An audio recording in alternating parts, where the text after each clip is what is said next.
తగ్గించేలా డ్రైవర్లు బాధ్యతాయుతంగా బస్సు నడపాలని ఆర్టీసీ హైదరాబాద్ ఆర్ఎం భవానీ ప్రసాద్ అన్నారు. బుధవారం ఆర్టీసీ బస్టాండ్లోని శిక్షణ కేంద్రంలో డ్రైవర్లకు 2 రోజుల శిక్షణ కార్యక్రమాన్ని ఆయన ప్రారంభించారు. ప్రొజెక్టర్ ద్వారా డ్రైవర్లలో తీసుకోవాల్సిన జాగ్రత్తలు, సురక్షితంగా ప్రయాణం గురించి వివరించారు. ఇక సురక్షిత ప్రయాణానికి ఆర్టీసీ మారిపోయారని దాన్ని అలాగే కొనసాగించాలని ఆయన సూచించారు. వర్షాకాల నేపథ్యంలో జాగ్రత్తగా ప్రమాదరహితంగా బస్సులను నడపాలని అన్నారు. ప్రజలను వారి గమ్యస్థానాలకు సురక్షితంగా చేరవేయాలని సూచించారు. దురలవాట్లకు దూరంగా ఉండి ఆరోగ్యాన్ని కాపాడుకోవాలని సూచించారు.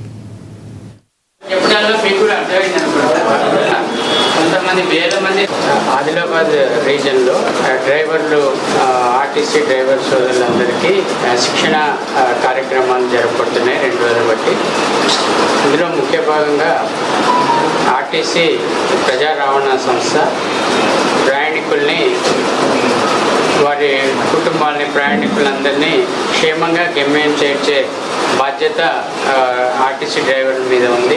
అలాగే వాళ్ళు వారి యొక్క డ్రైవింగ్ విధానంలో మెళుకువలు నేర్పటం, క్షేమంగా బస్సులు నడపటం, లోపల ఉన్న వారికి, బయట రోడ్ యూజర్స్కి అందరికీ వాళ్ళ క్షేమం కలిగించే విధంగా ఎటువంటి యాక్సిడెంట్లు లేకుండా జాగ్రత్తతో, మెళుకువతో డ్రైవింగ్ ఎలా చేయాలనేది శిక్షణ రకరకాలుగా నేర్పబడుతుంది. దీని ద్వారా మేము ఆశించిన ప్రయోజనం ఏంటంటే, ఆర్టీసీ డ్రైవర్ల మీద చాలా గురుతర బాధ్యత ఉంది. సేఫ్టీ విషయాల్లో ఆర్టీసీ అంటేనే సేఫ్టీ అన్నది మారు పేరుగా ఉండాలని కోరుకుంటూ, వాళ్ళకి ఆ విధమైన లక్షణాలు అలవర్చుకునేటట్టు, ఆ విధమైన డ్రైవింగ్ మెళుకువలు నేర్చుకునేటట్టు ఆ యొక్క బాధ్యతను గుర్తు చేసుకొని ప్రయాణికులు క్షేమంగా యాక్సిడెంట్లు లేకుండా డ్రైవింగ్ చేయాలన్నది మా యొక్క ఉద్దేశం.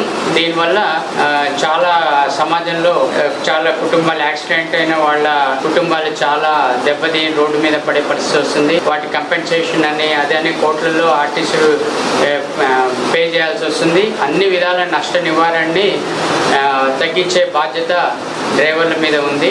కాబట్టి మేము డ్రైవర్లకు ఈ విధమైన శిక్షణా తరగతులు, ఇందులో భాగంగా వాళ్లకు యోగా నేర్పించడం, యోగా చేయటం, కాస్త మంచి దురలవాట్లు మానేసి మంచి గొప్ప అలవాట్లు, ఉన్నత అలవాట్లు, ఉన్నత అభిప్రాయాలు అలవర్చుకోవటం. ఎందుకంటే వాళ్ళ యొక్క డ్రైవింగ్ విధానం